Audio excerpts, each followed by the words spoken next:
All right. Well, should we go ahead and move on to the next segment? There's not as much to talk about this with as I wanted to on because quite honestly, I'm kind of I've got an extra Macintosh. I've got my wife's Mac in case I screw things up really bad. But on my iPad and iPhone, I didn't want to take the chance of upgrading to the latest OS because we're getting ready to go on a trip here in 3 weeks. So I want to make sure everything's working okay. And this is the first time that I've been on the Apple Public Beta program. There's a developer beta program. I've been on the Apple Public Beta program, which anybody can get on, probably for the last 3 years, something like that. This is the first time that I've been a little unhappy with it until I caught on what the issues were and had to do a little research. So I'm going to go ahead and share my screen and give you an example of what I'm talking about. But a lot of the neat stuff doesn't work yet because I haven't upgraded any of the iPads or the iPhones with it as well. So let me go ahead and share the screen and get us to where I'm at here. By the way, if you're wondering why you're seeing my big fat gut instead of me, it's because I'm standing up, and I'm standing because my Apple Watch told me to do so. Oh yeah, it just missed all the time.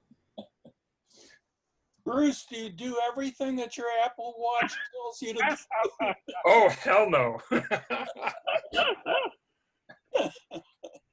My favorite is when it tells you to breathe. Like, what do you think I've been doing all this time wearing this thing? You know? Okay, so this is the latest beta of Catalina, which is going to be 10.15 when it comes out, probably towards the end of September, I would imagine. This is the second beta, public beta release. They just did an update. Well, I guess it was like Monday or Tuesday, something like that. And since this came out, unless you're willing to go through a lot of nightmares of getting, if you find stuff that doesn't work, like I've already found a couple things that didn't work. I got Zoom to work. That was okay. I couldn't get eyeglasses to work, and I know somebody else out there was using eyeglasses. I use it, so that's not working at the moment. The new I use Duet, which we won't need when Catalina finally becomes released. But Duet was written by a couple of former Apple guys that allowed you to share your Mac screen onto an iPad or an iPhone, either as a mirrored display or as an extended display. Well, I can tell you right away, Duet doesn't work. And it might be because I haven't upgraded I get a second image, I get a second desktop, and I can see my cursor, but nothing I move over there shows up. So I turned that feature off right away last night. So let's take a quick look at what system preferences looks like under this new operating system. They've made some dramatic changes here. One thing you can see here at the top that this is the all-important Apple ID. Now, instead of being buried under an iCloud or having to go into iTunes or whatever to find your Apple ID and to control stuff, it's all done now right here through one spot. And Apple should have done this a long time ago. So as you can see, I've got a separate breakout for an overview and name, photo, and email that I've got listed with them, password, security, payment, shipping. And then the options that I've chosen for let's say iCloud, what do I want backed up on iCloud, and that was always kind of rat-holed in various spots. I could care less about stock it changes all the time, and I'm not using any of the HomeKit stuff. I hate Apple News, me personally. That's just me. I'm not using Find My Mac because there's an issue with the public beta right now, but I am using Keychain. I am using everything else. And this is also kind of nice that how do you want the media and purchases to show up? And then automatically it shows up all the items that are registered under like Find My iPhone or this is all controlled in one spot. And you've even got one spot now to come in here and control subscriptions. So I've now reached the point where $2.99 a month got me 200 gig of storage, and my wife and I are sharing that storage.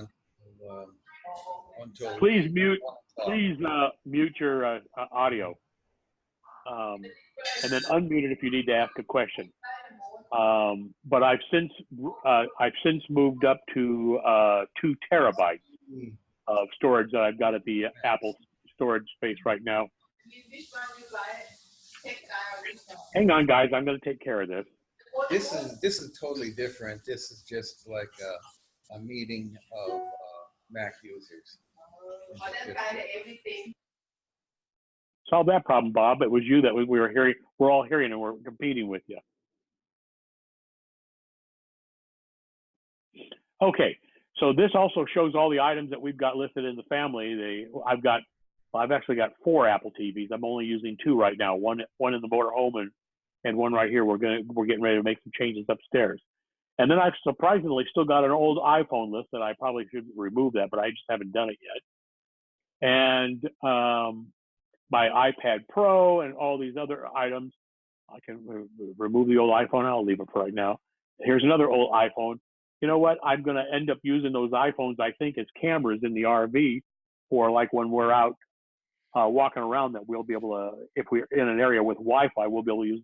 You can't get enough for these old iPhones, but the camera still works and the Wi-Fi still works. If I'm in a Wi-Fi area, I may use it as a camera to kind of keep an eye on the dog. Greg, can I ask a question about that? Right ahead. On those old iPhones, is that something that you have to go in, with AT&T or whomever, and tell them that you're not using it? Are you being charged for it, or is it just an old phone? No, because if you were being charged for it, they'd have to give you another phone number. So when I transferred everything over, this is kind of weird. In Wi-Fi calling, the old iPhone actually rings because it's the Wi-Fi. It's the Wi-Fi that's making the contact, not the cell. But outside Wi-Fi calling area, because I have Wi-Fi calling turned on, we're in a fringe area here where we live in Anaheim Hill, and inside the house, unless I'm close to a sliding glass door, I've got 1 bar. I step outside, I get 3 bars, because my house was built back in the 70s when they used aluminum wiring, and all right, somebody else has got. I'm going to mute everybody. So if you need to ask, you'll have to unmute yourself. So I live in Anaheim Hills. I'm in a fringe area, but this house, since it has aluminum wiring inside, seems to act like a Faraday cage where signals don't want to pass through it very easily. So the Wi-Fi calling saves our bacon inside this house. For the longest time, when we first moved up here, I had a third party that AT&T provided me at the time. I had a third party transmit and rebroadcast, where you had an extra antenna outside and you had an antenna inside. Well, that works great for the room that you're in, but since that wiring's in all these walls, I get more than 20 or 30 feet into another room and it starts to drop down again. So the old iPhones, believe it or not, will still pick up the email and notes and all that kind of stuff that's shared through iCloud. They'll show up on all those devices if I wanted to. I can turn it off individually. But as far as a phone, Janine, only the active phone is the only one that's being tied to that phone number. And so for my purposes, because what would I get? $30 for an iPhone 4 if I'm lucky? Shoot, it's more usable as a camera or to give to a kid to play with or something like that at some point in time if I'm going to do that. Well, if I wanted to give an old phone to somebody, do I have to call AT&T and tell them that phone is gone, or do I just give them the phone? No, you just give it to them. What you might want to do is you might want to reset everything. You might want to do a full reset to make sure that you haven't got any personal information, because if it still has your email account, if it still has your Apple ID on there, it can still get your notes and all that kind of stuff. You with me? So how do I get rid of that? Well, if you go into general and scroll all the way to the very bottom of general, there's a reset everything option. Oh, okay. That for all practical purposes, that's wiping the phone. Okay, thanks. Mm-hmm. So you can see they've gotten rid of a lot of the individuals. Remember, we had a whole bunch of dividing sections. They've sort of broken it down into network operating system junk and into. Wait a minute, Greg. Wait a second. Go ahead. Remember, if she's talking about an old phone, it might have an old iOS version too, which means the layout of the settings might be a little different, or the nomenclature. I'm pretty sure reset all is still under general at the very bottom. I think Yeah, on mine, under general, you click on reset, and then it's called erase all content and settings. Right. Not reset. That's what you want to do, Janine. Erase all content and settings, I think, is the one you would want, Janine. And then just to make sure, I would be tempted to go back in there, go into iTunes, go in there and see if it's asking for an ID or anywhere in there. I'll do it. Thank you, guys. Appreciate it. You want to make sure that your name's not popping up in that ID, just in case. Right. Okay. I'll just go through and reset it because I would just want to give my sister my old phone. So yeah, that'll work. And then they can always then get, Apple IDs are free.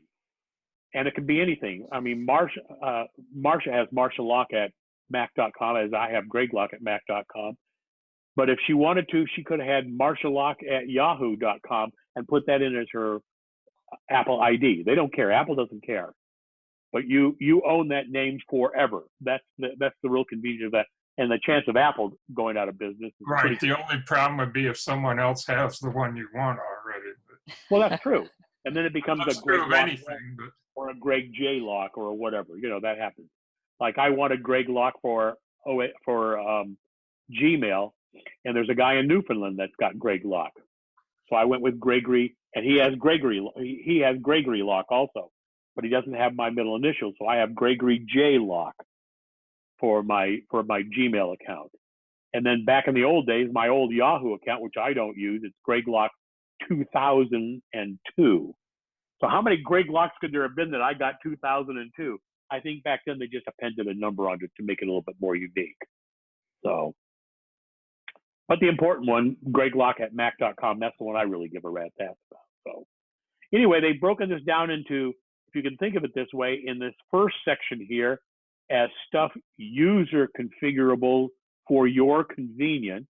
And then I think of this second section here as operating system stuff for your convenience, just to kind of keep you from dinking with any of these up here. You're probably not going to do any damage. Dinking with the stuff down here, you might be able to do some damage. And then finally, this down here at the very bottom, this is the same as it's been with Apple for the last 5 or 6 operating systems, third-party extensions. Greg, how do you get rid of any of those third-party extensions? Like I have TiVo, and I can't throw it away into the trash. I'm trying to think of what. I think they're actually listed under. What the hell happened there? I think they're actually listed in Robert. Aren't those listed under system library? Golly, give me a break here. You mean the additions that are at the bottom of the system? Yeah, aren't they under system library extensions? Aren't they listed in there somewhere? That's where they would be found. But what I think you're really interested in is how to get rid of them. Yes. Well, if you take them out of that folder, they won't be loaded, right? The next time you reboot. Well, correct. But if you control click or right click on any one of those, you can remove it. In the system preferences window? Yes, in system preferences, right click on any of them. Right, gave me the option, remove flash player. There you go, right there. Do that once more. Well, remember, since you don't have your second button turned on, Ray, hold down the control key, and you get the same thing. The control key and the left mouse button is the same as a right mouse button. Okay. And it allows you to discard it. It should throw it right in the trash. And then, but of course, it's still active because it's still loaded into your operating system. So you'll have to reboot or you'll probably have to just log out, I would think. I don't know. I would probably reboot just to make sure. Yeah, I think reboot is, and maybe, to be sure, it'd probably be best to reboot in a case like that. But you might be able to get away with it, just log out and back in. But anyway. So as you can see, since they've broken out, since they've added the Apple ID and the family sharing stuff up there at the very top, figuring that that's going to be the most, they've made this a lot simpler to be able to get to compared to where it was before. Because it was, I swear to God, it was like, why would you go to iTunes to turn off an app a subscription, for something. It never made a whole bunch of sense. It's only because that's how you got the App Store. You got the App Store through iTunes, kind of a deal, And that's one thing that Apple has done, which is a long time coming, is iTunes hasn't been deleted. Apple has not deleted anything on this new upgrade. They've broken it out. So iTunes really doesn't exist anymore. It's called Apple Music. It's been that way on the phone and the iPad operating systems for over a year, where you have three icons, one for podcast, one for music, one for TV and video. So they've done exactly the same thing here. As you can see, when I pop open my menu over here on the right, if you see that, there is Apple TV, which is anything that's video related. The exception is music videos. Remember, the word music comes first. There's podcast, and there's music, or what was the old iTunes logo. And look at, they've even changed. Are you guys seeing the dock on my screen? All we're seeing is your system preferences. Oh, so window. I didn't know that it didn't show the dock. That's I see it. I see your dock on the right. Oh, you do? Okay. So you can see it. I see. Wait a minute. It's being covered up by the smaller video windows of the other chat participants. Oh, okay. So as you can see, just like it is on iPad and iPhone, there's Apple TV, which is anything, which is television shows or movies. There's podcasts, that's pretty much self-explanatory. And then there's Apple Music, or what would have been the old iTunes, only it's just the music component. And the Apple Music includes the streaming music and also includes music video, since it had the word music. Think of it that way, the word music comes first. And other than that, it's exactly the same. So it just gets rid of some of the clutter. Another nice thing they've done is, remember, when you would plug in your iPhone, unless you changed it, it would always open up iTunes, because it made the assumption that you wanted to sync or transfer files back and forth. It doesn't do that anymore. Now when you plug it, now it probably won't do it. It probably won't do it when I plug in my iPhone now, because I haven't updated the iPhone operating system yet.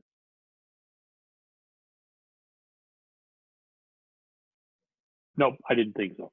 So once I've updated the iPhone operating system and the iPad operating system, when you physically cable the two together with a lightning cable, it'll show up as like a flash drive would. It'll actually show up on your desktop as another device. And you can drag files in and out across. In fact, that's going to be a major improvement to the iPad OS and iPhone OS, is that you'll be able to move files back and forth. There've been third-party utilities to be able to do that, but you'll be able to load stuff, back stuff up. It'll be a true file operating system under the files folder inside the iPad and iPhone. So that's a nice feature. Go ahead. Excuse me. Is that feature going to the drag and drop feature? Is that going to work with the older iPhones? I have a 5S. Don't know. 5S seems to be the magic version of where new stuff seems to work from like a 5 and later. Does that make sense what I'm saying?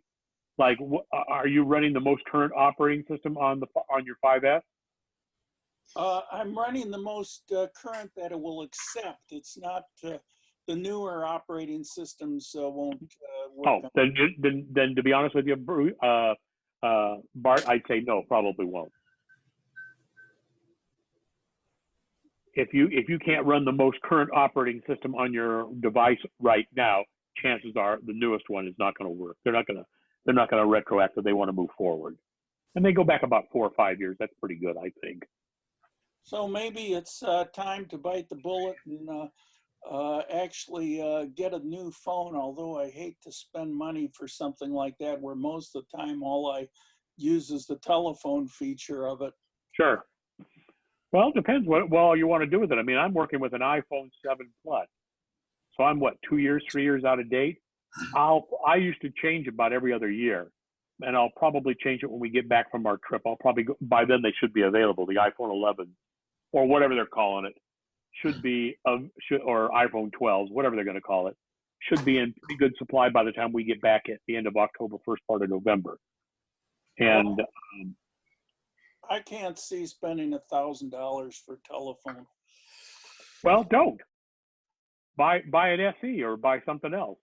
Mm. Now that brings up another point. They'll probably, whether they'll change it or not, they'll probably have a low cost alternative similar to the 5 SE that they've had for the last few years that will probably use the latest or near the latest operating system. They've been pretty good about that the last few years. So you know what? Don't worry about it till it shows up. Another argument or opposite for that is you're not paying $1,000 for a phone. If you look at it from the perspective of you're taking your existing phone and selling it for $500, you're That's actually true. paying Good $500 point. for the new one. The real trick there is to sell it before it becomes completely outdated. Try to trade it in or sell it in August before the new ones come out in September. You'll get a little bit more money for it if you're using, Gazelle or something like that. Who in their right mind is going to pay $500 for a 5S though? Who in their right mind paid $1,000 for their iPhone 7 Plus? I did. Well, how long has that? How long is that 5S? How long have you had that? I don't know. It's my first iPhone. I've had it for years now. Got to be 5 years at least. They changed them 5 years. Okay, so you paid $100 a year. Yeah, you're renting it. Actually, I didn't because at the time, whatchamacallit, Verizon was basically made it so you paid like $50, $100 for it if you were, a regular customer with a contract and everything like that. They gave you an allowance each year for upgrading your phone, which I don't think they do that anymore. Well, the point is though, you paid about 30 cents a day is what you paid for it. Is that what I pay? Okay, I'll take, you're better at math than I am. Okay, so let's take a look at, a lot of these haven't changed much other than just the positioning. So if I go into general, you can see we've still got the option for light and dark. In fact, if you click on dark, you can see it switched over to the dark mode right away and the nighttime viewing of the Catalina Island from that end. This is the new one, auto.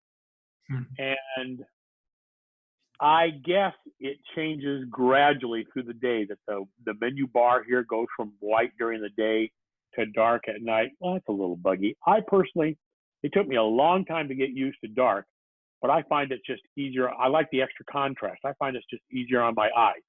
However, I'll come back to that because they haven't solved some of the problems with it right now. In fact, you can see some of these little icons I got up here in the top. In this particular case, this is Card Hop. These folks have their own choice to be a dark mode or a white mode, and you can change it with their preferences. You can go into their preferences here and change it. So that's kind of weird to see a light colored mode, which normally I wouldn't be using, but there's reasons why I'm doing that at the moment. And you still got the option for hiding and unhiding the menu bar and pick your default browser. This really hasn't changed at all. And in fact, for the most part, with the exception of that one little option up there, I think that desktop and screensaver, I would have thought this is a new screensaver, kind of pointless, I think, is you can have the watch up here. Yeah, but the dumb thing is they don't give you, as an example, if I go to show that, it may or may not work with the Zoom, that's like it's going to. It'd be great if you could get like the Mickey Mouse or get any of the faces, but you can't. You only get a few stupid looking faces. There's your big choices. You get a large digital, you get a chronograph, you get a simple, you get a utility. So, and you get a few choices as far as colors. So big deal. Other than that, they didn't change it. Now, remember, this is not a release version, so that may change. And let's see, dock, that's exactly the same. That hasn't changed. Mission control, Siri, that's gotten a little, it's pretty much basically the same. Spotlight, language, notifications, that's all the same. Users and groups, this has changed slightly, but it's minimalistic. You wouldn't even notice it. I love that Floyd Turbo every time I see it. You know who that is, don't you? That was when Johnny Carson. Yeah. That's my backup admin account. Everybody should have one. Floyd R. Turbo, U.S. citizen. No, Yeah. American. American. In American. the flannel hat. You should have a backup admin login so that in case something is wonky, see, Marcia has just a standard login. She has an admin login on her computer, and I've got an admin login on her computer. And I have guest user turned off because it's only Marcia and me. But in case I'm having a problem that I think might be related to something in my home directory, I can log out and log back in. In fact, I could turn the quick log, the switch user, but I don't. I could turn that back on, and I could get over here and log in as Floyd R. Turbo. I use the same password and everything. But if it works under Floyd and it doesn't work under Greg, the screw up's on my side. It's not on the operating system side. So that's a good reason to have that, as far as I'm concerned. For the most part, technically speaking, the screw up is in your home folder. It's in my home directory somewhere. In your home folder is your stuff, but there are bits and pieces that are sort of operating system related stuff. So, you know, but yeah, overall, that's correct what you said, Greg. Well, I mean, essentially what they're doing and they did it partially on the last operating system, but come on, open up. This, for all practical purpose, is, and it was sort of that way on a previous operating systems, but for all practical purpose, the hard drive has become write protected. So if I want to drag something over here under the hard drive, notice it won't let me do it. Even though I'm logged in technically as an admin, I'm not logged in as root. I leave root turned off until I need it. You know, I'm surprised they didn't do that a long time ago, Greg. What I'm doing here? Really, most users have no business putting things at the root level or anywhere other than in their home folder anyhow. I agree. And I'm sure that I missed it. What did they change here? Well, I think it was this. I think it's this way. The root of the file system, the hard drive top level, is write protected by default in the Finder, where it used to be you could drag stuff in there and copy or move it. And Greg, you can continue to view the library in the system directories, correct? Yes, you can still view it, everything, but okay. But if you go to delete something, it's gonna ask for authorization. And that's been that way for previous systems. Yeah, it's been that way for 2 or 3 operating systems, as I recall. Okay, got it. And I used to be notorious for putting stuff, especially on a Mac, that was being used by multiple people before they really started implementing the shared user concept.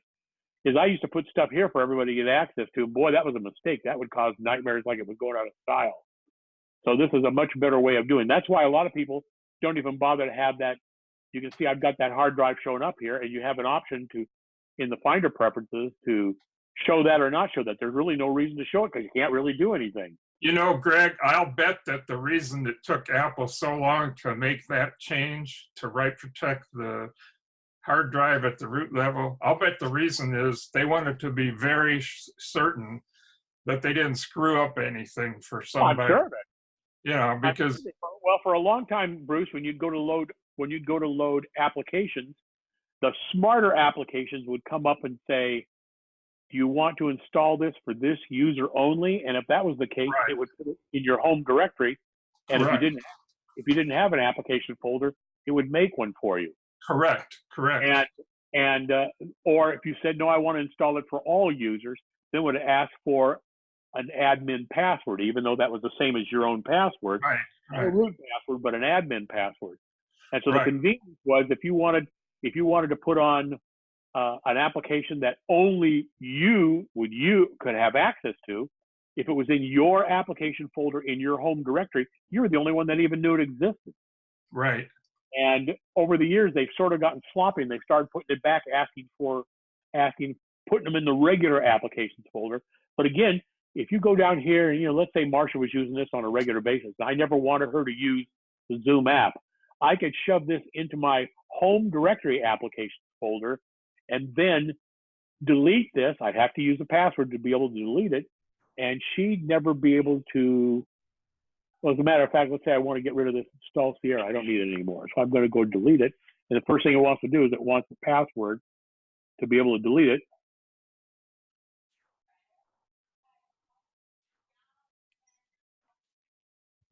And of course, you have to put the password in correctly.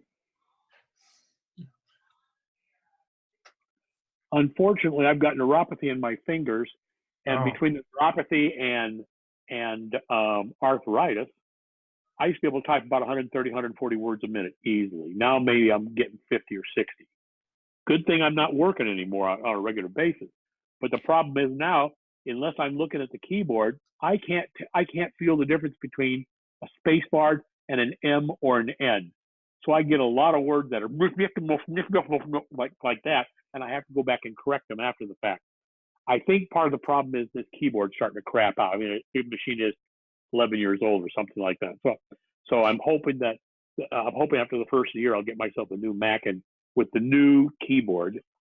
I keep saying I'm going to dig out. I've got a USB keyboard. I'm going to plug a USB keyboard, but with more travel in the keys, and that may solve my problem. But I just haven't gotten around to doing it yet. So, Greg, yes. If you, all right, I take a lot of screenshots and leave them on the desktop, and until I want to move them, and then I'll move them as a group and put them into the hard drive there. And it sounds like I won't be able to do that anymore. Is that accurate? No, it's exactly the same. Remember, the desktop is unique to the user that's logged in. Okay, so why wouldn't your screenshot then? Why couldn't you move it over? You can't. Oh, because I was trying to move the screenshot into a read-only partition. Oh, right? and what was that? Can you be more specific? Yes. The Macintosh hard drive, Macintosh HD, is the base. Well, it isn't. It really isn't now. They've changed that a little bit. All right. So you're in your hard drive. I got that. Right. Okay. So users, if I come over here and go into Gregory, I have access to everything in Gregory Lock. But obviously, I don't have access to Marcia, and I don't have access to Floyd Turbo, and I don't have shared. I do, because that's shared between everybody. Okay, so what you're saying is that you go to users and you're there, so then that becomes your own personal area. Right. I can put this into Gregory Lock's folder right there. Okay. Okay, and it's just give me sure you want to do that. That works, but I can't. But if I back up and I go anywhere else, I just want to put it into the hard drive itself. You can see I've got can't do that. See the cancel sign there? Yeah. I can't even put it up here, but I can move it anywhere else. See? Okay. Well, I have a specific folder that I use just for the screen captures, and I just drag stuff over to it. So is that folder on your, it's in your home folder somewhere? It's just, it's a folder in my hard drive.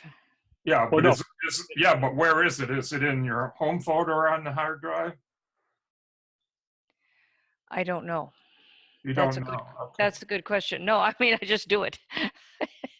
Well, if it's probably, if you don't know where it is, probably. Yes. Okay, I have a desktop stuff, yes, and that sits on my the open window there, and inside the desktop stuff then is where I have all the screen. Okay, then you'll be fine, because that's all your stuff. If it's in your home folder or any folder within your home folder, any subfolders, all that will work like it did before. It's just outside of that, like at the root level of the hard drive and maybe certain other places where you might have been able to automatically copy stuff without using a password. Now you need a password or you won't be able to do it. Okay. Well, I'm using the iCloud backup, and I have it backing up. I have my documents and my desktop being put up there at iCloud, and so they show up here when you look over here in the sidebar, they show up here rather than having documents. And this is just an alias. and this is just an alias, but they actually exist up at iCloud, and I have my own backup utility, a third-party backup utility, Carbon Copy Cloner, backing that up. Copying the iCloud documents and the iCloud desktop folder into another area here for me in the background every night, because I'm just a little paranoid about my internet going down and not having access to anything I worked on the previous day. And so the desktop folder and my documents folder don't technically reside on this computer in a permanent state. They're actually at iCloud so that I have access to them from any device I want, including the web itself. And then I have them being backed up. You can always archive them back down here, but I have them being backed up using a third-party utility just because I want to make sure I've got it no matter what. That's just me. That's an option that you can turn off and on if you want to. In the last 2 or 3 operating systems, you'll be able to do that. Any other questions? Okay, so let's go take a couple look. Here was the first one that I noticed that I was having issues with. Let's go take a look at Apple Music. Whoops, not podcast. Yeah, see, I didn't even bother to open that one yet, so let me get out of this. Once I understood what was going on, I'm okay. Apple TV. I have about 6 gigs worth of movies. Most of them are either Amazon or iTunes purchased. Some are the Pirates of Silicon Valley. If you remember that thing that was done on the early days of Steve Jobs and Apple and all that kind of stuff. Can't find it anywhere. I finally got it off excuse me, one of them kind of sites you don't want to talk about. And I've got it until I can find a legit copy. But over the years, I've been replacing ones that I acquired. That's the term I like to use. With legit stuff, if I can get legit stuff, because that way I have access to it everywhere. You can see sort of like what it is on iPad or iPhone when you go into the movies. They, rather than the little square versions, they've got these much bigger ones, and you can see the choices they've given you is recently added. That's stuff that you just recently downloaded from the cloud. They're still having a problem with this update. I mean, some of these are my own fault because I've got 2 4-gig drives and I'm going to replace them with 1 8-gig drive sometime today. Because I've had to I've got so many movies, I've had to split it up to multiple drives, but they're all online. And as I move them, I'm bad about going back and updating the XML files inside of iTunes to find them. But now I'm working with movies. Well, Greg, go ahead. Are these all on your own personal drives or on the are they in the cloud? Both. Okay. So they're duplicates there? Is that what you're saying? If I come over here and look at the downloaded option, I've got, wouldn't you know it, though they don't show a listing of how many you got in here. So these are ones that physically exist here at the house somewhere. Okay. If I just go to the regular movies ones, this is the ones that physically exist and some that I haven't gotten around to downloading yet, or it's lost the links to them. And I started to fix it again the other day, and I thought, well, this is pointless. I'm going to get rid of these 2 4-gig drives and go with 1 8-gig drive. Why don't I just wait and move them all over at one shot? So that's what that's for. Okay. And the same thing with TV shows, the same ID. Now, but you can see if I scroll down, see how bad they are. Oh, that's actually pretty good. They've actually improved that. This was always one of the big drawbacks that I had about movies is you come on down. Yeah, that's a major improvement. Now, the ones that are blank here, that's my screw up. So don't worry, they're there. I can probably still play the movie, but it just doesn't have the artwork to it. Yep, it's starting to play. So it doesn't have the artwork because I lost the links as I was moving stuff around. But it used to be a real problem with movies through iTunes. Is you go to like the end of your list, and the images weren't there, and it would take 30, 40 seconds for the images to pop up. So whatever they've done to speed that process up, it's getting better. It was really good on Mojave, and it looks like they've addressed that issue here. Here's the problem I have with dark mode, and nobody had this documented, which really amazed me. If I come over here and use dark mode, which I like, Damn hard to read them titles, isn't it? And first glance, you think you've lost everything that's here. They're all there. You just can't. It's just a screw up. They just haven't fixed it yet. I'm surprised the second beta didn't fit, but I didn't get my comments in till after I saw the second beta. I figured they'd fix it in the first one. So everything's there, and not only is this an issue here, but it's an issue if I bring up contacts. Oh, they did fix it in contacts. Well, what do you know? Now that's different. This didn't work a week ago. This was all black. And I had to go to the light mode in order to see everything. And so, okay, so we're getting better. We're getting better. I've never seen this kind of a goof on Apple's part before. So on the 2 previous times I've done the beta thing. This takes a little getting used to. Library, when you click on library, that's physically what I own, or I have, because I've got non-iTunes movies in here too. I put Amazon Prime movies in here as well. But if I click on kids, TV shows, not this TV shows, if I click on any of these 4 right here, these are all up at the Apple website.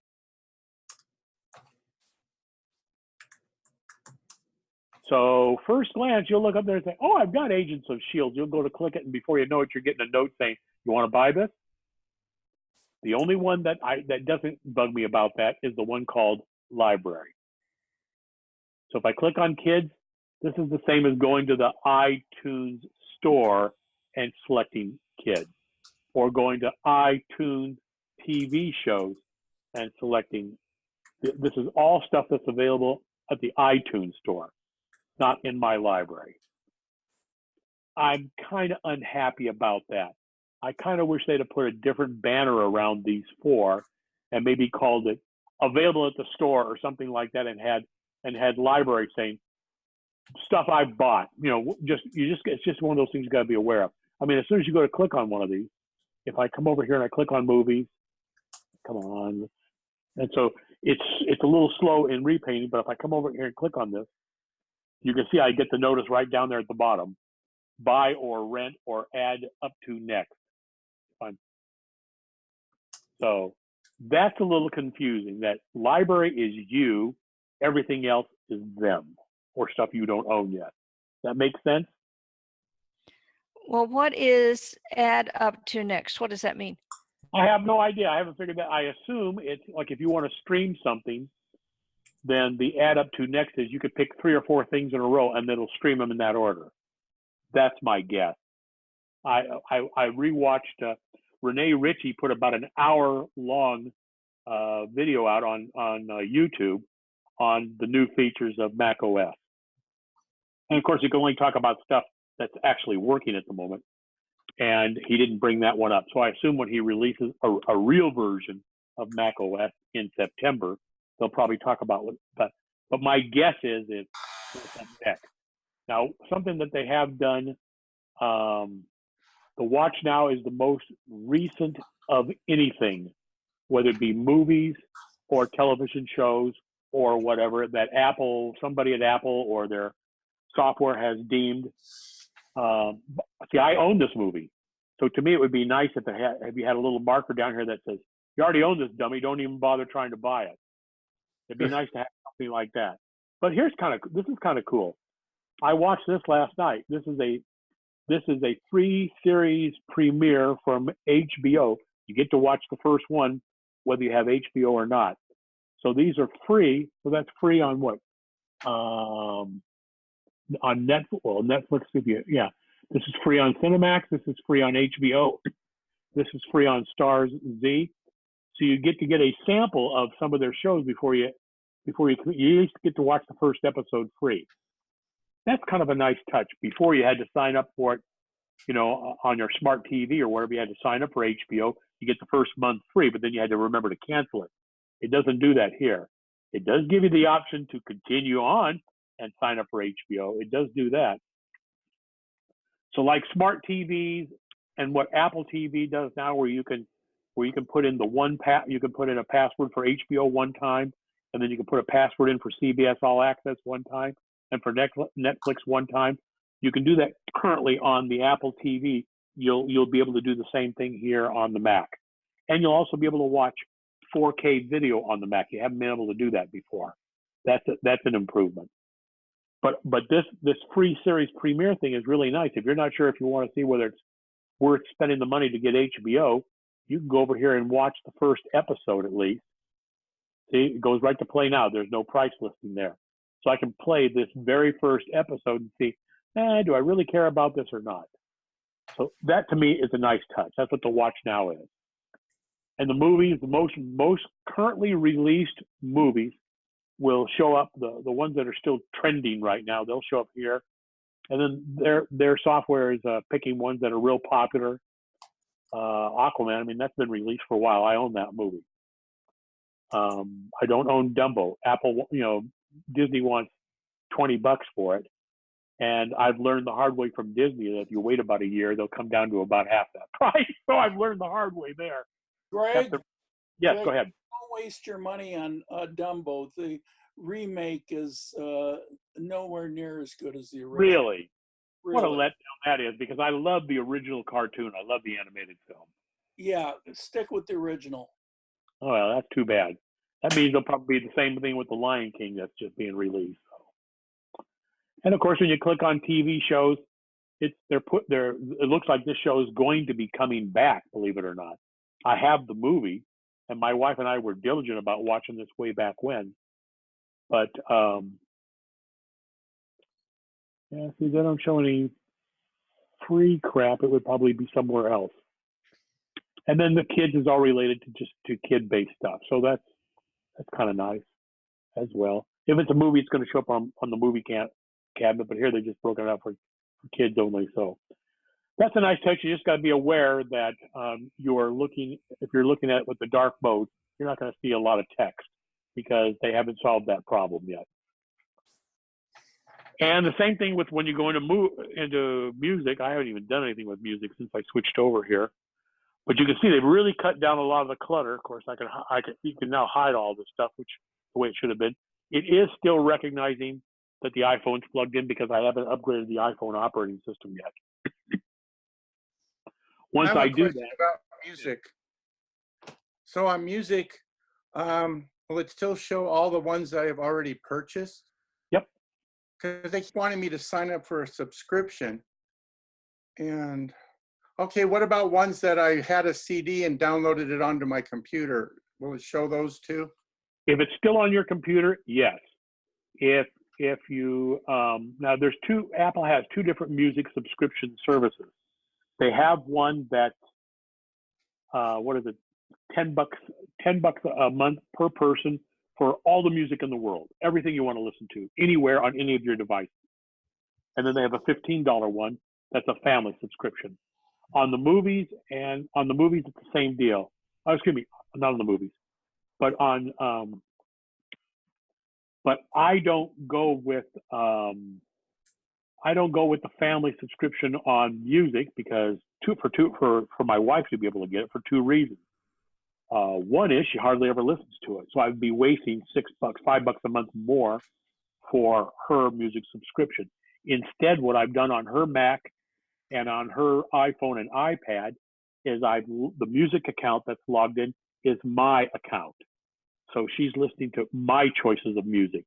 So if she wants to get music and she wants to add it to it, she can. And the same thing with the subscription service. She's under mine because it's always me. It seemed pointless for me. It seemed pointless to spend the extra $5 a month to get family sharing when she never uses it. So I just put my account over there. Whenever she wants something to do, she gets it, but she's getting it under my name. If I've changed the password, I have to tell her, obviously. I don't know how legit that is, but since she hardly ever uses, I'm not going to worry about it so much. Obviously, movies I buy, she gets to watch because it's on all the devices that we have. So one service that they have for $10 a month is to get any music that's in the Apple library, any music. But you don't get to keep it, right? As you long just as you're get to listen to it? As long as you're $9 a month, it's always available. You can download it to your device, It's there until the next monthly billing cycle comes up, and it checks Okay. to see if you're still current, and it stays there. Otherwise, it deletes it. Well, you say they can listen to any music, but I've gone to like concerts and stuff, and sometimes like a new person has their own CD, and it's probably not on Apple's thing. That's true. You can listen to any music that exists in the Apple iTunes library. And also, I have like some CDs that somebody That has no giving a lecture about something. It has no bearing on it. That's totally different. Now, then they have a second section called Music Match, and this is really interesting. Let's say I had 200 or 300 CDs, something like that, which I've now got all of them over here. But I could go to my friend. My friend's got 10,000 CDs easily. If I wanted to go spend some time at his house, God willing, he'd let me bring them. I could copy all his CDs onto my, not so much of an issue now since I'm streaming the music. And I'll tell you why I'm doing that right now. But I could take all of his CDs, plug in a CD player, and download them all into my music library. If I pay for Music Match, let's say I got the greatest the Doobie Brothers, the greatest hits, and I recorded them at 128 kilobit, which was the standard for a long time, was the standard quality. If you're paying for the service that Apple calls Music Match looks to see if that music exists in their library. If you've got it on your computer, it now knows you've got it makes the assumption you've got a legit copy, whether you got it from a CD or whatever, but somehow you got it outside of iTunes. If you're subscribing to Music Match and a version of the Doobie Brothers exists up there, if you want, Apple will automatically download a higher bit quality version, sucks up more disk space, and put the 256K version on your computer because you already had a copy of the music anyway. Does that make sense? Do you get to keep it then? Yes, you get to keep that version, and you could burn that off to a CD if you wanted to. You could burn that off to a CD. Okay. All it does is match the stuff that you already own into their library, so that for convenience you could pick it up on your iPhone or your iPad without having to load it on there. Does that make sense? Yeah. So anything, lectures, anything. It looks if I've got a lecture, a TED Talk, let's say a TED Talk off of YouTube or something like that. Well, a legit TED Talk that I've recorded. If I take that TED Talk and there's a better quality version of it, I would get it automatically with Music Match. If I want it to be available to my other devices, I can upload that TED Talk to the cloud. It doesn't come out any part of it's just a feature that Apple offers because you're paying this $10 a month or $6, I forget what it is for a Music Match. And now it becomes available to you, not to anybody else, but to you on your other devices. Because you still own the original. You still own the original. As soon as you stop paying that monthly service for Music Match, it's no longer available to the cloud, but it doesn't delete it off your system because that's where it came from. So you can specify stuff that you want to be available to your other devices with Music Match that isn't part of the Apple's iTunes library. God, that's confusing as hell to say that. So some people have subscribed to both. I don't. I don't find that that's big of an issue. And for $10 a month, I might as well have any music I want to. So the main reason why I do it, we don't listen to a whole lot of music here. I do when I'm by myself in the car. But when we're traveling in the RV, we're constantly listening to music. And I don't use the built-in radio, or I probably should use the chip. My navigation system in my Mercedes-Benz based motorhome can take an SD card. And so I keep saying I'm going to get a couple of 500 gig SD cards and load them up with my favorite music as a playlist or whatever, so that we've got those as a backup. But normally I'm using the navigation on my iPhone plugged into the CarPlay. It's not CarPlay, but plugged into the audio system there. And I'm listening to music being streamed. The only drawback to that is you got to have cell service. So unless you have the song physically located on your device. So as long as I'm in, relatively normal areas, boy, in Alaska and British Columbia last year, it was horrible. I had to resort to actually listening to stuff that I had on CD because I didn't plan ahead. I didn't realize that. So it's really great because if we're going along and Marcia says, you know, so-and-so was listening to such and such, I'd really like to listen to that. If I've got cell service, because I'm paying for the streaming ability on the iTunes, I can go ahead and get the latest Zippity Doodah album and either just listen to it, and if I really like it, download it to my iPhone. And as long as within that 30-day period or whatever, it checks to see I've got some kind of cellular connection or the Wi-Fi enabled connection to see that I'm still legit, I'll always have that available. I know that's confusing, isn't it? I understand why they have both, and they wanted an offer an option to Amazon Prime, and mostly to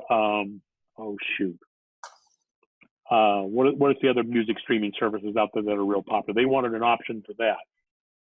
It's just that I'm pretty much a diehard Apple guy, so I'm staying with the Apple stuff.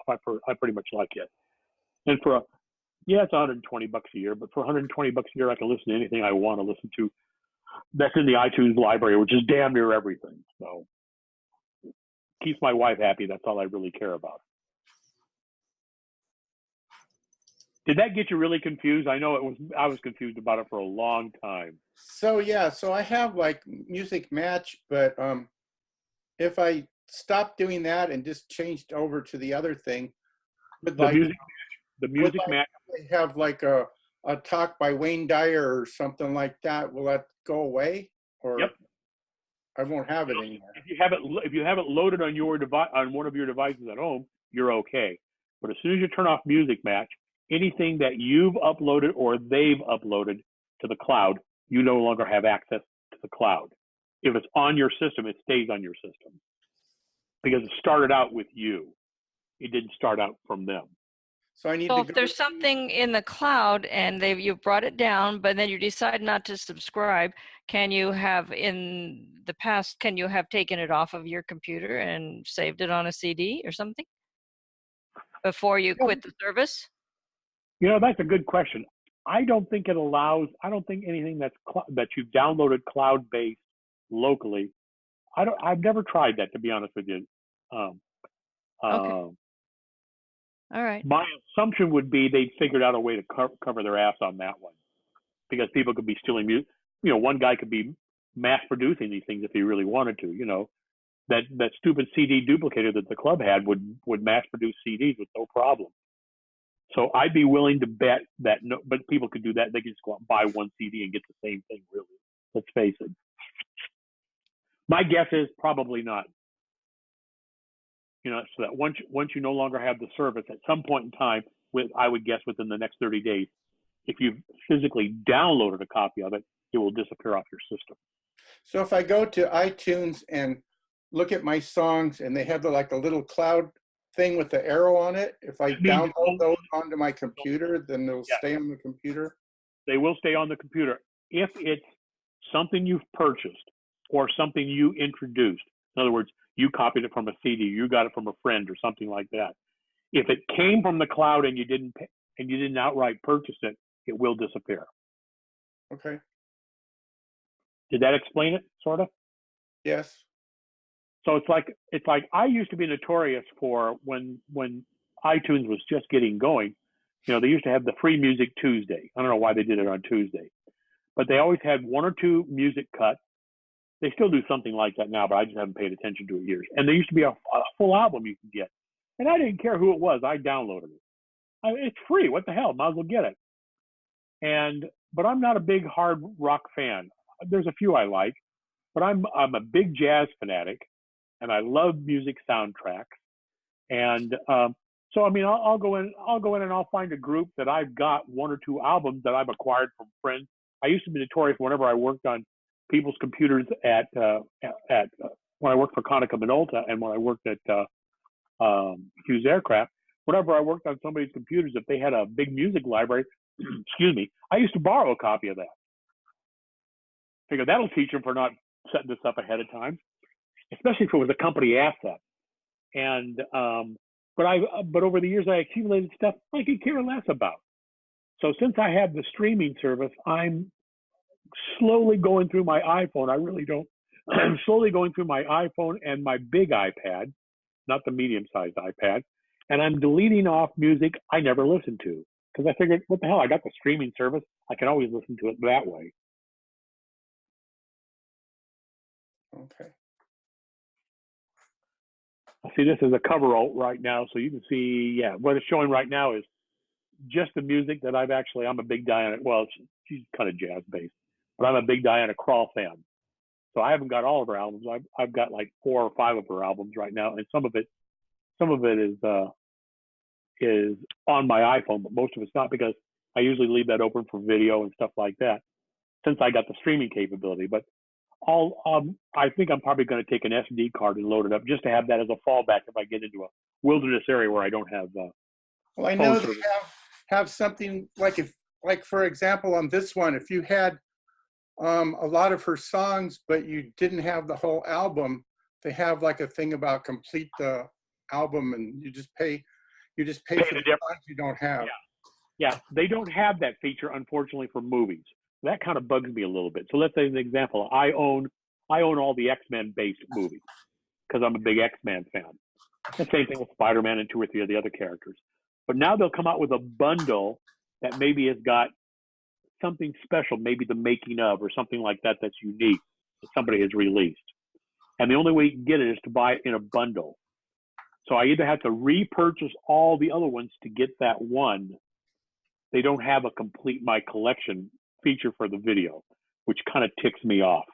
Well, I know on some of the albums too, they have a couple of songs at the end, and it says they're only available when you buy it. Yes, that's a deal that Apple has made with those people specifically. So, in other words, if you buy the album, it's another incentive for you to buy the album. Is for the regular album price, the artist has included 2 bonus tracks, and the only way you can get it is if you subscribe to one of the service or you outright buy the album. But at this point in time, I no longer buy music. Since I'm streaming it, I just stream down and keep whatever because I know I'm going to keep it anyway. I'm going to keep that service. I like the features of that service. So now whenever Marcia says, we just got back we saw Josh Groban, about 5 months back or whatever it is. And the tickets that we bought included 2 copies of his CD, which I thought was kind of a nice feature at the forum. And so immediately I came back, and neither of us have a CD player in the Macs, but I've got a FireWire-based one and a USB-based one. So I was going to plug it up and put it in. By the time I was getting around to doing that, it was already available on the service. So I just went ahead and downloaded it that way. Okay. So anyway, did that help any? Did that get you more confused than anything else? Yeah. It's just that I bought so much music over time. I feel like I wasted my money if I go sign up for the $10 thing. Well, wait a minute. It gets worse. I started out with video. I started like everybody else. I was into video cassettes. But when movies on video cassettes first came out, they were about $80 a movie. I actually bought one movie. I don't know why. Spent the $80. Then when Laserdisc, if anybody remembers what Laserdisc was, think of it as a giant version of a DVD. Only the information was recorded analog-wise on that disc. So it was a higher quality picture than what VHS was until Super VHS came out. It was a higher quality picture, and because the disc could be sort of duplicated like record albums, they were stamped, the movies went for about $20 a piece. I got about 300 of them, which I want to get rid of because they suffer from problems. First off, they're not as good a quality. They're about the same quality as a DVD. They're not as good a quality as Blu-ray by no means. But now I pretty much get everything off of a streaming service of some sort or whatever, right? So there's no reason to have all this media. Now, this is going to sound weird. When we're out driving around, we'll go to a thrift shop like everybody else was, just sometimes just to see what they got in there. And if they've got DVDs that are $1 or $2, and it's something I haven't watched for a while, even though I may have a digital download of it already, I'll buy it just so that I can keep, because I gave most of my DVDs away to my dad after I ripped them all, and because I was getting tired of scratching them when I was traveling in the RV. I gave most of them to my dad, but now I'm starting to collect a few of them just to have 15 or 20 of them in the RV so that if I have absolutely no service whatsoever, and I didn't plan ahead. I've still got 15 or 20 movies in a little folder I can pull out and have something to watch on the TV. Only reason I'm doing that. Yeah, so this is going to sound weird. I've got a lot of movies on VHS, not so much anymore. I've given most of those away. I've given almost all my DVD movies away. I've still got my Laserdisc movies, and now I've got digital versions of the movies. So you think you got it bad with music, that you bought the music over and over? I bought the same movie 3 and 4 times. yeah, so I have like you're talking about VHS. I have like when they first came out, I copied like all the television shows, and now same thing. You know. And now I've actually now my new thing is to go get the pilot episode of television, and if it's available in a digital format, I'll pay the money and buy the pilot episode just so I can have the Flying Nun. Now, who would give a rat's ass about the Flying Nun? Although she was fun to watch. I think I always had a thing for Sally Field. But anyway, I've got the pilot episode to the Flying Nun, and the pilot episode to the original Outer Limits, the first go around. Now it's on the third go around, and that kind of stuff. Just because that's a weird kind of a collection kind of a thing to have. So the pilot episode to Bewitched and the pilot episode to I Dream of Jeannie. I don't have the episodes. I just got the pilot episode, just so I could be the first on my block to own the pilot episode. Big deal. And the original pilot episode to Lost in Space, or as I always referred to it as Loused Up in Space. Totally different from the way the show went. Totally different. But I've got it just because I want it. This is off subject a little bit, but since you're talking about that, some of the TV stations will play a lot of old TV shows, but they're in the middle of the night, and I don't want to stay up and watch them. So what do I buy? I mean, they don't have video recorders anymore. What do you buy to copy them? Well, if you get a TiVo or a digital video recorder, a lot of those you can hack a little bit with the right software and then stream them off and burn them to DVDs. You can do that with most of the devices that are out there. Okay, good. It's not something easy. It's something you got to put a little bit of effort into, but it's doable. Okay. Greg, yeah. Besides the iTunes type features, are there any other features of the new OS that Well, here's what they're doing. One of the drawbacks that a lot of Macintosh users complained about is that they're spending more time on iOS stuff. Why? Because that's where the money is, than they are on Mac-based stuff. We've all bitched about that, thinking that the Mac operating system was going to go away. Well, here's what's kind of unique. With this new Mac and I can't demonstrate it because I haven't got the operating system on the iPads here. Maybe for August, I might put it on my medium iPad because that one I'm not taking on the trip. There's a new feature called Sidecar that's coming out. So if you own an iPad, it'll probably work with an iPhone too, I'm assuming. Well, because they're going to break out the iPad operating system, though. Now there's going to be iPad OS, and iPhone OS. So they may or may not make it work this way on the iPhone. But there's been third-party utilities. I happen to use one called Duet, which allows me to put my iPhone or any of my iPads, plug it into the Mac with a lightning cable, which I noticed the latest version, it does it wirelessly, probably because they're trying to compete. And it allows me to either mirror it to the iPad or extend the desktop to the iPad. But let's face it, if you've got an iPad and a Mac of some sort, you're probably only using one device at a time. Wouldn't it make sense to use that other screen as a second or a third screen? To me, it does. So I use my 7.5 inch iPad as a second screen down here on my I did until this operating system on this Mac all the time. Whenever I go into, I don't use Photoshop anymore. I use Affinity, but it has the same floating palettes, and I drag all those floating palettes over there, create a workspace that keeps those palettes over on that one, and that gives me the whole 15-inch screen to be able to work with on image editing. Works great. Works really great. But you had to buy that software. And there's 3 or 4 companies that made versions that were either wireless, Wi-Fi, or Bluetooth enabled. Bluetooth didn't work so great because it was too much data moving back. Not so much it was for movies, but not so bad for like Photoshop or something like that. That's why I went with Duet, because it used a cable. Because otherwise, the battery, I had to plug the damn thing in to keep the battery charged up. So now it's passing the data through the lightning cable, and I didn't have to worry about the battery going dead. I got myself a little stand, and I just set it up there and drag stuff back and forth between the two screens. The new Mac operating system, Catalina, and the new iPad OS software has a feature called Sidecar, and it's built in, and it does that.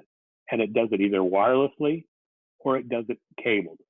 So the cable is the convenience. If you're using it sitting here on your screen, I've got a 12-inch iPad. It'd be nice to have that big screen down here, which I probably will do, to have that for all my palettes and for looking at or watching. Sometimes I'll watch the how-to videos on the iPad, and then I'll come over and do it here, and that way I can still refer to the picture without having to, toggle back and forth, Command Tab or whatever between the environments. That works great for that purpose. So in other words, go ahead. So in other words, and it'll work cabled or uncabled, so that you can hand that device to somebody else as long as they're within that Bluetooth range, 30 feet or so. They'd be able to see it. Go ahead, Bart. Sorry. So in other words, you're able to do the same thing with the iPad and your computer as I do with two computers. Yes, that's right. Which means you can probably use your iPad as a third screen on yours. Well, not really, because my iPad is so old that it's got the latest operating system it will accept, but it's so old. Remember, it's Karen's hand-me-down that. Oh, okay. All right. Well, you can always go borrow Karen's when she's not awake. So you were saying that they might password have a separate operating system for the iPad and the phone, so that they've already announced that you have to buy like more than one version of each app. Nope. They're all the same. All the iPad stuff is all the i applications are the same. Okay. And here's what's going to be different. It won't be different right off the bat, but at the developers conference, which they just had in June, they've now taken the Swift operating system, programming language, and made that work on the Mac. And the user interface kit, and I forget what they called it on the iPad and iPhone, the user interface kit, that says, I want to put something in the upper right-hand corner, I want it to be this color icon, all that kind of stuff, that will be able to work with the Mac, which means at some point in time, if the application developer for your iPad or your iPhone app chooses to make an update, their same application will be able to run on the Mac as well as the iPad and iPhone. And theoretically, Mac operating system apps may be able to run directly on the iPad. And I think the whole idea is that it'll just open up their market to that many more users out there. So since the iPad is touchscreen and a lot of Windows computers is touchscreen, do you think that Apple's going to make touchscreen computers? About a computer, I have no idea. They've been kind of weird about that. But I can tell you right away that you can use, before I went to the beta here, using Duet, you could enable, believe it or not, you could enable the touch bar on the brand new Macs to show up on an iPad. Believe it or not, it actually adds it to the iPad. And you could use the pencil when the application was being displayed on the iPad, even though you're just extending the desktop, you could use the pencil on the iPad. So if, for example, you're using Photoshop, which has Wacom tablet support, right? You can use a digitizing tablet. You'll be able to use your iPad not only as a second screen, but as a digital tablet as well when you're on the iPad side of whatever's being displayed over there. So if you're doing that and you have to fill out some documents and you have to check boxes or write in boxes, you can do that? You can do that. You can drag a PDF that needs to be signed. You've been looking at it on your Mac. You can drag that PDF right over onto the iPad, take the iPad, take out a pencil or your finger or whatever, sign it like you normally would do, and drag it back over to the Mac. Oh, that's neat. Okay. So they're really expanding the capability. That probably was always there of some sort, built in. But the real big boom is going to be able to take applications that work on the iPad that don't exist on the Mac, and you'll be able to run them on the Mac. Now that's going to probably take 6 months to a year, but they claim the changeover is incredibly quick. So it'll be nice to see that happen. I imagine we'll see some of that demonstrated at the iPhone iPad update in September. Greg? Yeah. You know if they have or have plans to do any upgrades to the voice recognition capability of the operating system? Yeah, that's got a big improvement for that coming out on both platforms. What was his question or comment? Will voice recognition be improved essentially on the operating system? They've got major. If you get a chance, you ought to watch. If you can spend the 2 hours, you ought to go to apple.com and go look at the latest keynote and watch it. It's really impressive. It's very impressive. Or at the very least, go to YouTube, go to Rene Ritchie or Vector, that's his YouTube channel, and look for a Mac OS update. And he talks about that. He only talks about, they actually demonstrated on the Apple keynote. But it's a major, major improvement. First off, it doesn't sound like a computer anymore.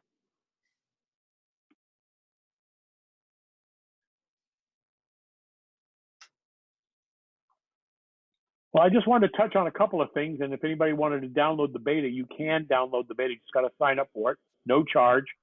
My recommendation is to make a super duper or a carbon copy clone of your current operating system and hard drive before you upgrade, just in case, so that you always have an option to be able to go back.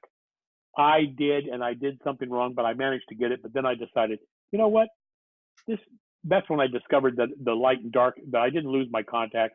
When I realized everything was up there at the cloud, I realized it had to be something squirrely at this end, and it was the dark mode. So be aware that if you download the public beta as it is right now, at least for Mac OS, the Catalina beta, the dark mode isn't worth a crap right now because not everything talks to it.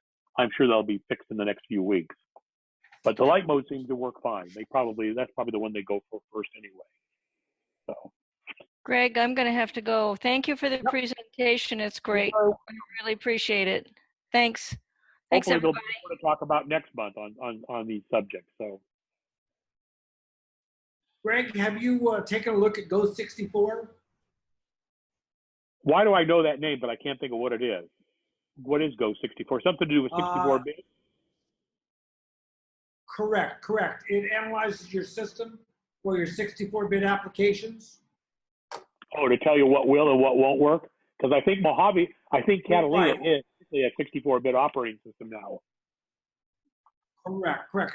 In your chat window, you'll find a link for Go64. It's a freeware type of utility that St. Clair Software has created, and it takes Apple's analysis of applications for 64-bit applications to the next level to make it a little bit easier for people to find the applications that will not be compatible with the next operating system of Catalina. Oh, cool. There are some applications that are 64-bit, but that contain 32-bit frameworks, and which means that they may well work because every component of the application does not have to be 64-bit. This Go64 that Greg has is in the process of downloading, I'm presuming, has a link for the website, for the developer's website, which allows you to do an analysis of those apps that you might need or want to be upgrading, and allow you to track the potential cost that you might incur if you want to update that. in that it goes through and lists all of the applications on your computer. You'll find, similar to if you had done this through the Apple System Preferences method, you'll find many apps that you really don't need, don't even know you had, forgot about, etc. So it's kind of an interesting way to clean up your Mac. One of the caveats I'm going to say with regard to this kind of stuff is that it will be showing you a lot of 32-bit items that are sitting in your libraries, and do clean that up with a little bit of care and concern, because what you may think you don't need anymore because you don't have this app might actually be used by another compatible app in the same, from the same company or that kind of stuff, like Adobe. You might find some pieces and parts that the latest program makes use of, and they're just actually leftovers from a previous application. But I'm imagining Greg is wanting to show us something at this time. I'm going to. Excellent. Greg, was our Zoom was this meeting delayed due to the Zoom security problems?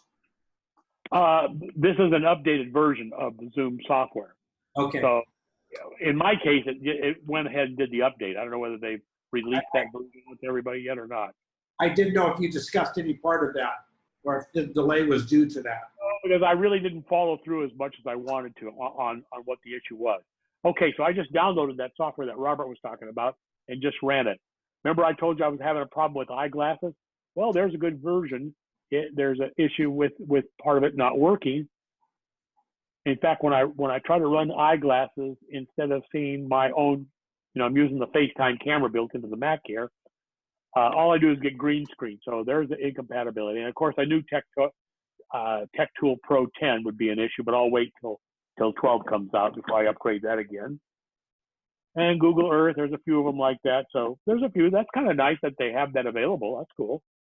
Yeah, it takes the analysis just the next level further than what Apple has done. And it gives you the website column is links to the developer's web page, or website rather.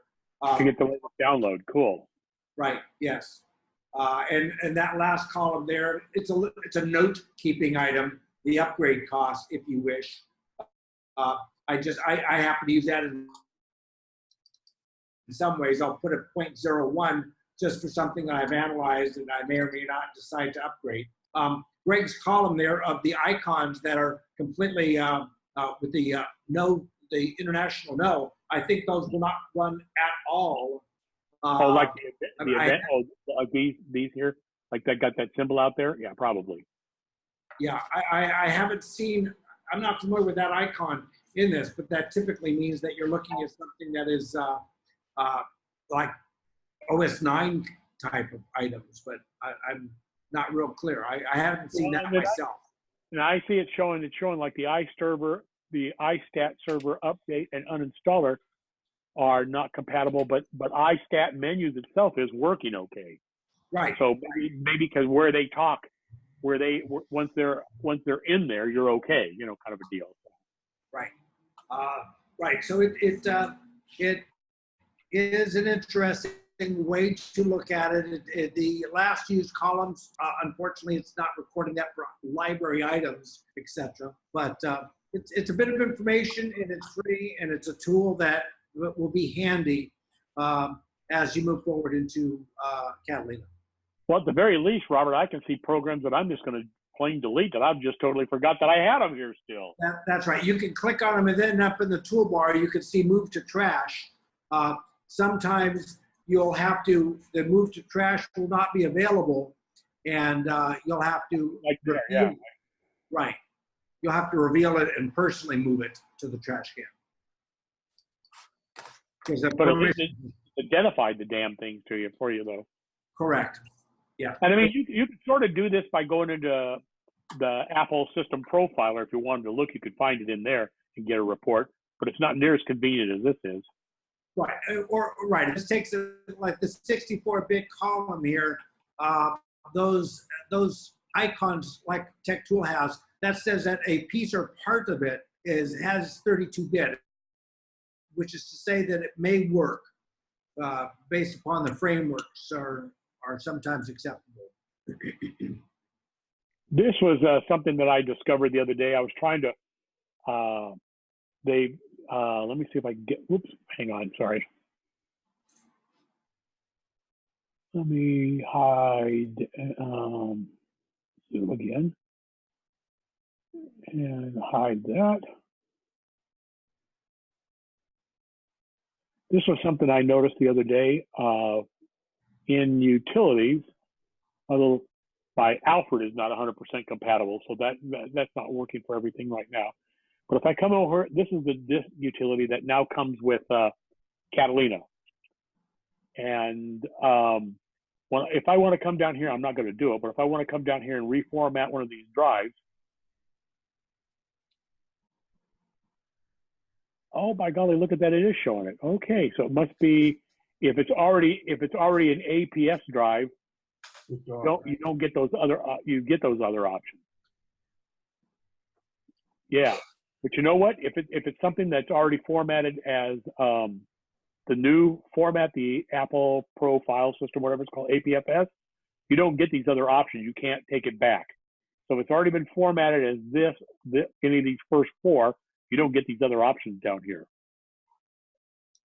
which I thought was kind of interesting. I had a drive that I had formatted that way, and it wouldn't let me take it back for whatever reason. So, and that would limit the ability to use that drive on a operating system prior to a certain level. Yes, and so what I was looking for is trying to think. I'm sure I just didn't spend the time looking. I'm sure I've got an application or a utility of some sort that would let me format it one of the older styles, that Apple doesn't want people to do. But I just couldn't think of it at the time, so I finally just gave up and went on to something else. But oh well, you learn the hard way. Couldn't you plug it into another computer? Yes, that'd be the easiest way to do it. And since I only screw up one Mac at a time, I could only go over to my wife's laptop sitting over here and do it, or have her plug it in. I have remote desktop, and I remote into hers all the time to fix problems. Hi guys. I'll plan for August. I'll still be here. I'll be here for August, and then we leave like 3 days later on our trip. So unless I forget where I'm going to be the second Saturday, I can tell you right away. Hey, Greg. Yes. I have a couple of questions here before we wrap it up. One is, I have a friend in the local Mac group here, the Mac user group here, who has an Apple, he has a MacBook Pro that had an Apple, of course, came with an Apple branded drive. It was a solid state drive. I think it was 256. He upgraded to 512, a bigger solid state drive. All well and good, but now he's got this old 256 gig drive, which is perfectly good, out of the computer, and wants to know if there's an external hard drive enclosure he can put it in to use as an additional drive. Sure, they're like $6-7. Wait a minute. It used to be easy because everything was serial ATA, SATA, but SSDs have more than one type of interface at the drive, and Apple has their own, which is, I think, proprietary or at least uncommon. So my question is, does anybody know of any good external enclosures that will work with Apple SSDs? And also, I don't know if Apple themselves have used more than one type of interface on their SSDs.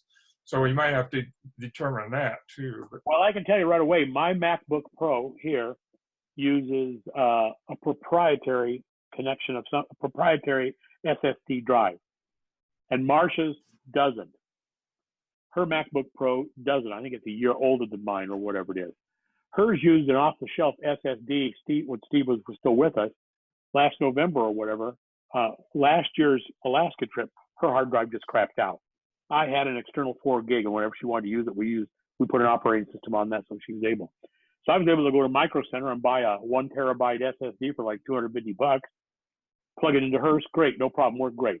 So I said, well, hell, Steve, let's do the same thing to mine. So we had it apart and plugged it in, nothing, it wouldn't work at all. And about that time, Steve's son Mark said, oh, you've got the version where they had the proprietary SSD drive. And I looked online, it's like $700 for a 1 terabyte. And I said, well, guess what? I'm not going to upgrade from 512 to a 1 terabyte with that kind of money when I can put that towards a new computer. Right. Instead, what I did was I went out and bought myself a 1 terabyte SSD, and I Velcroed it onto the lid of this thing. So there's my backup drive that I have with me all the time. Just pissed me off that Apple does crap like that. Yeah. And so I don't know what's the answer for my friend. That you have to figure out what vintage the computer is first, I guess. I think it says in Mac Tracker or that online site that has all the Mac information. I Right. think it's whether it's proprietary or not. Right. Flash, app, that's exactly right. Apple has some that are proprietary connections and some that are not. And you'll have to do the research to find out whether you've got that or not.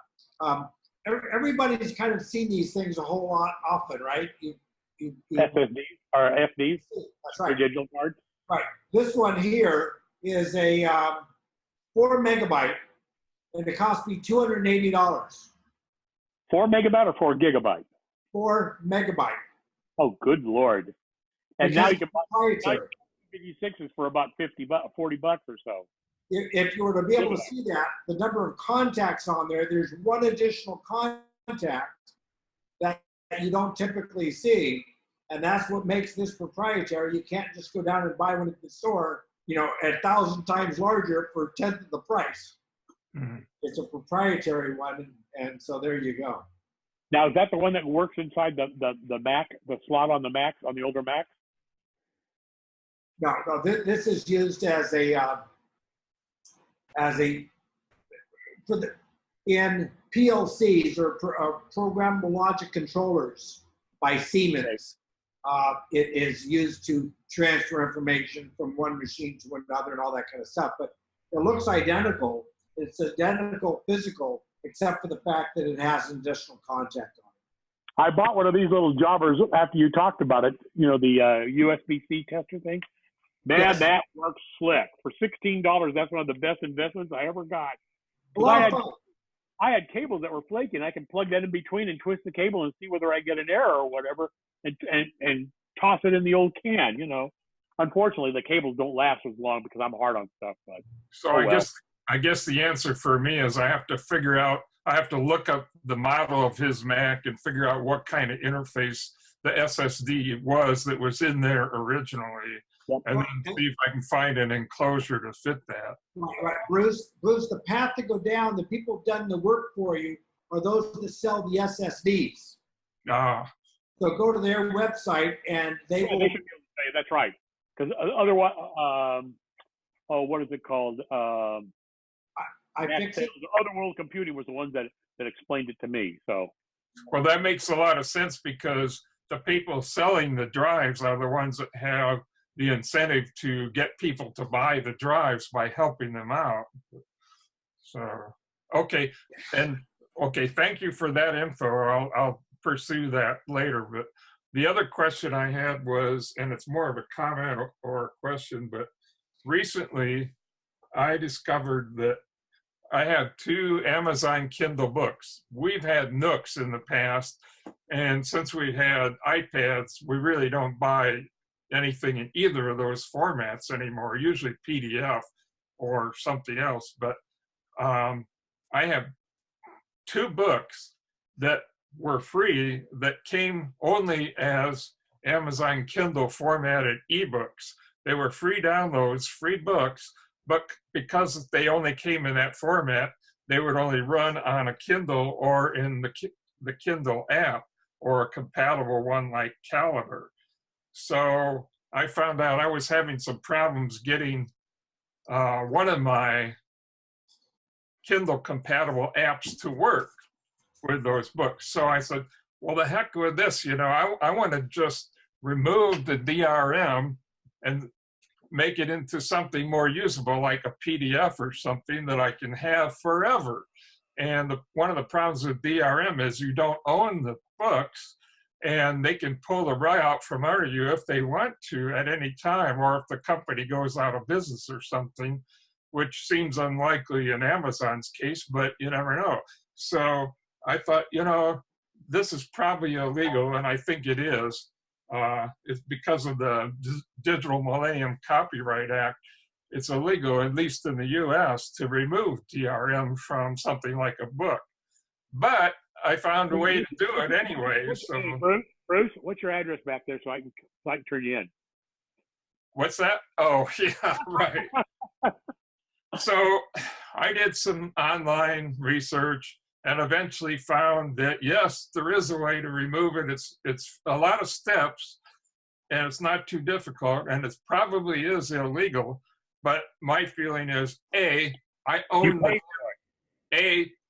the books. B, they were free in the first place.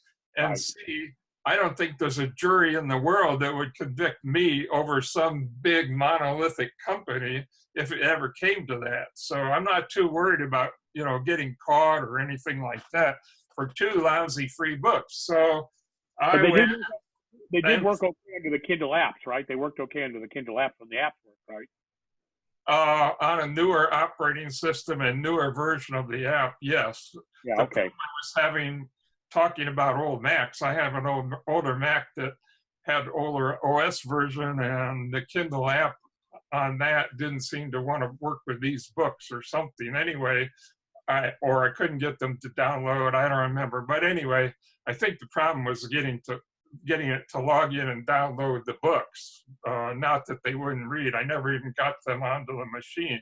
So I figured, the heck with all this stuff, I'll just go to another Mac, figure out how to remove the DRM, make them into PDFs, and then I could put them on my iPad. I could put them on any of my Macs, and I'm all done. No problem. End of problem, right?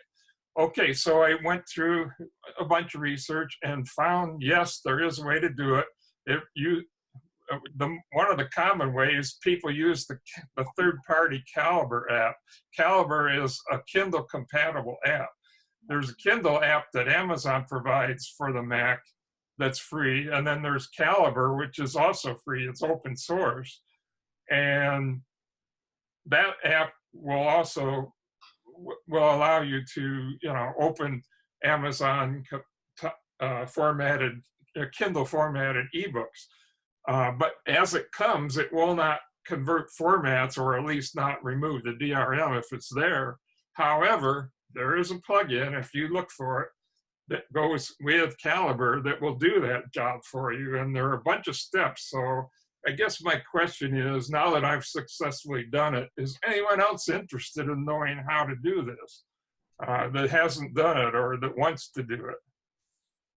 Because I can, you know, save you a little bit of research time and just send you the steps that I did, and you can just bam, bam, bam, go right through and do it. But if you've got that in a document or something, I wouldn't mind having it just for reference. It isn't now, but I wanted to collect the notes and the web page references and file them for my own future reference, because who knows, I might have to go through this again in 6 months or a year from now. Does that work? Another book. Well, hold on a second. I might want to go through this again. I might need to know this in a year. Chris. I don't want to have to start from scratch. So I'm going to collect it. And if somebody wants access to that, you know, collection of notes, I'd be glad to provide it. Does that work for Nook also? Does that work for Barnes & Noble and Nook? No. Not as it stands, no. The Barnes & Noble uses their own format, which is different from Amazon Kindle. I forget, I think it's called Mobi or something like that. They have their own proprietary format. Amazon has their own proprietary format for the Kindle readers. So that's not to say that this overall procedure at the high level wouldn't work. It probably would, but you might need a different plugin, or the steps might be slightly different. So yes, it's probably possible to do what I did with a Barnes & Noble ebook, just not exactly the same detailed detailed level steps. Does that make sense? Yeah. Okay. So I know- I've tried to remove the DRM from any Kindle from any Barnes and Noble Nook formatted books because I haven't had a need to do that. But if there's a will, there's a way. People have done it for Amazon Kindle books. They've probably done it for the Barnes and Noble Nook books as well. So I know for a fact when I buy I've got maybe a dozen of the Take Control books. Right. From Joe Kissel, who now has them. yes, And luckily, he has them to where you can download in EPUB, Mobi, Kindle. You can download or even PDF.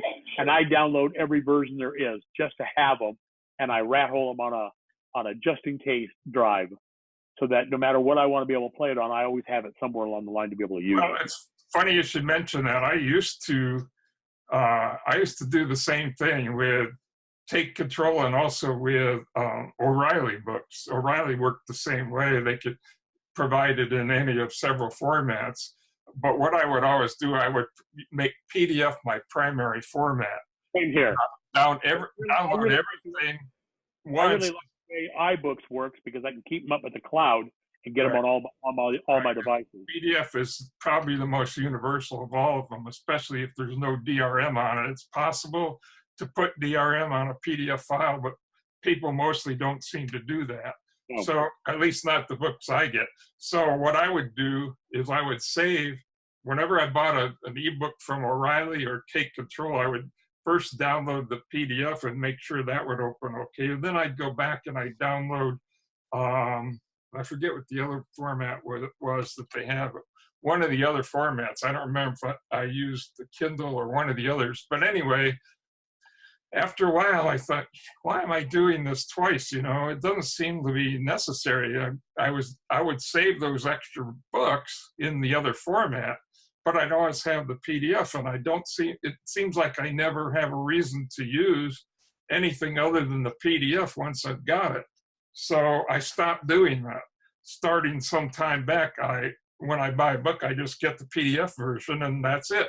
As long as the company like Take Control or O'Reilly stays in business, you can always log back in and download any other format at no extra charge once you bought the book from them anyway. So I figure, well, you know, I'll do it if it ever arises. I might not live long enough to ever need that, you know, given my age and everything, who knows? So I figured, once is enough, you know, I'll spend my time on other things, but I can understand why somebody might want to do that, to have a second format as a backup, you know. Do you download all the formats? If you put those notes together, Bruce, I'll definitely take a copy. All right. Well, what I'll do, Greg, is I'll put it together. I'll go through and make sure it looks like it works, because I'll probably have to dry lab it, meaning I probably won't be able to, I won't want to take the time to actually go through the notes, using the notes as a guide to make sure they work, but I'll read through it and make sure it looks like it would work. And once I got it to that point where I think it's okay, I'll pass it to you, Greg, and you can distribute it to the group or anybody else that wants it. And it'll be up to, who is it, Chris that wanted that? Yeah. It'll be up to Chris and Greg, you two, to get together and get the notes from Greg once I've given them to him. I just have to. I have books in all the different things. I have, and some places, sometimes you go to a web page and somebody wrote a pamphlet or something and they say you can download it, but you can download it in different ways. I want to be able to like read it on my iPad or whatever. Right. Right. And you can, as long as you have a PDF, you can always read it on your iBook, because iBooks app that comes with the operating system, iOS, will open PDFs, and other apps will too. You know, even Dropbox, if you have a Dropbox account, for a long time now, the Dropbox app that you put on your iPad or iPhone has had the ability to open and read, or open and display a PDF file, so you could actually read stuff in Dropbox if you wanted to. Although I think, you know, the iBooks app would probably be a little more suited for that. But yeah, I mean, if I were gonna Yeah, if I were going to read very many books on my MacBook Pro, I'd probably, use either Acrobat Reader if it was a PDF, or if it was not, if it wasn't PDF and it was in the Kindle ebook format, I'd probably use Caliber rather than reading it in Amazon's Kindle app for the Mac. You could read it in either app, but I don't know, Caliber is just a very well done open source app. So, I mean, it's personal preference at that point, but yeah, there's some good options now. It wasn't always that way, but now we have a lot of options for this. Yeah, I usually like to just use the iPad because you can walk around the house or go sit in a comfortable chair or whatever. Absolutely. I do most of my book reading on my iPad now, not on my MacBook Pro anymore. It's just more handy, and it's the screen, which is a standard size iMac, not the Pro or Mini. It's a good size for reading most books. It's big enough for the most part, And you can adjust, I think you can adjust the size of the type and all that kind of stuff too. You can. Yes, you can. Okay, guys, anything else? All right, if I may, yeah. Is anybody looking for some ideas for hotspots? I'm looking for anybody that has done the research and found a preference for one ISP over another for hotspots, bandwidth, maximum bandwidth, throttling, caps, whatever else like that. Anybody have any particular favorites? What you should do, Robert, is you should check out the Mobile Internet Authority, MIA. And Okay. these people specialize in, they also go by the name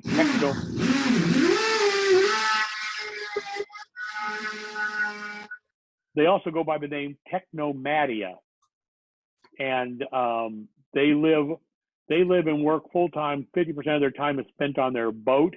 50% of the time is spent on their bus, and they tow a smaller RV behind the bus that they use for commuting purposes or whatever it is.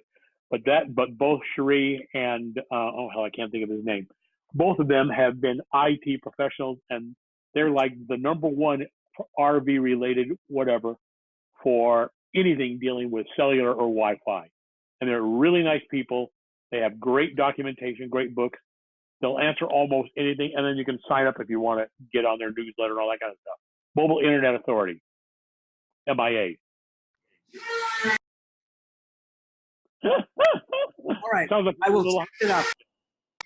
Thank you, Greg. Like an electrician or somebody is in the background where Robert is working on installing or repairing something on the breaker panel there. But I don't know what's going on there, but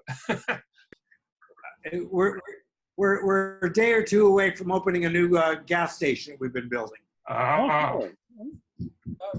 Good luck with that project. Yes. Robert? Yes, sir. Two things. Number one, are you sure it isn't the dentist drilling? The dentist. No.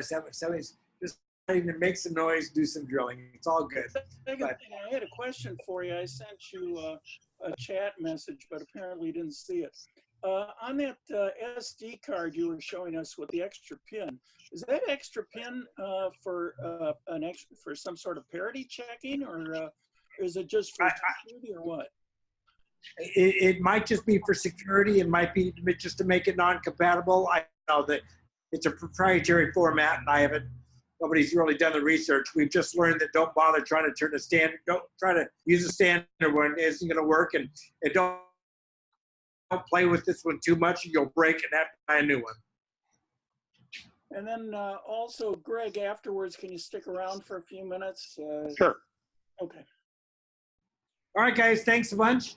I enjoyed it again, always. We'll talk next month. Have a good one, and I'll try to get this video in last month up in the next few days. I just ran out of time this week with everything going on. Excellent. Okay, bye everybody. Adios, guys.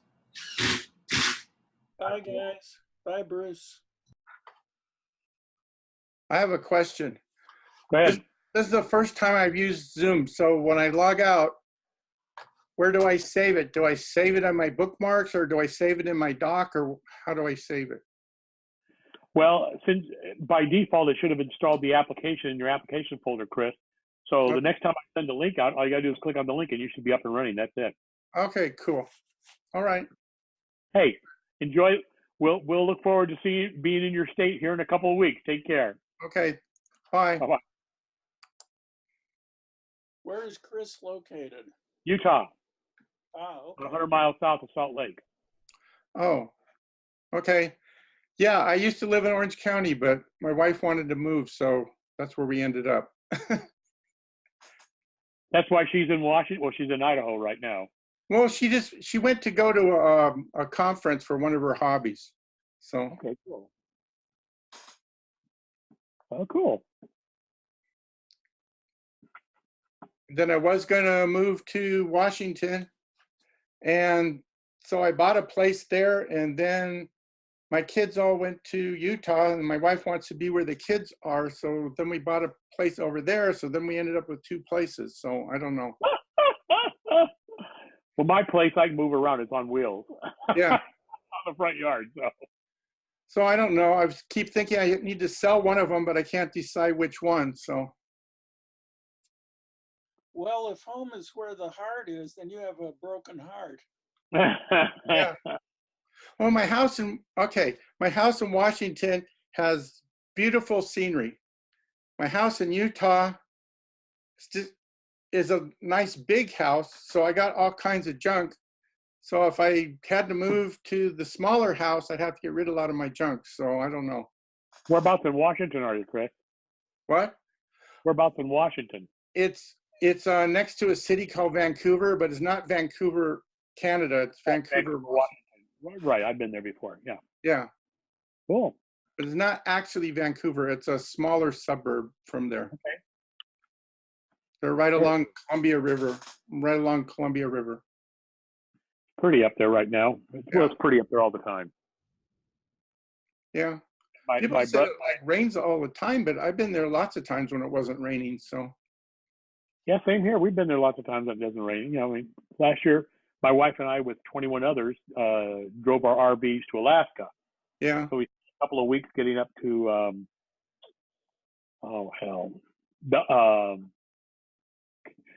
it's just south of Seattle. Bothell? That's it, Bothell.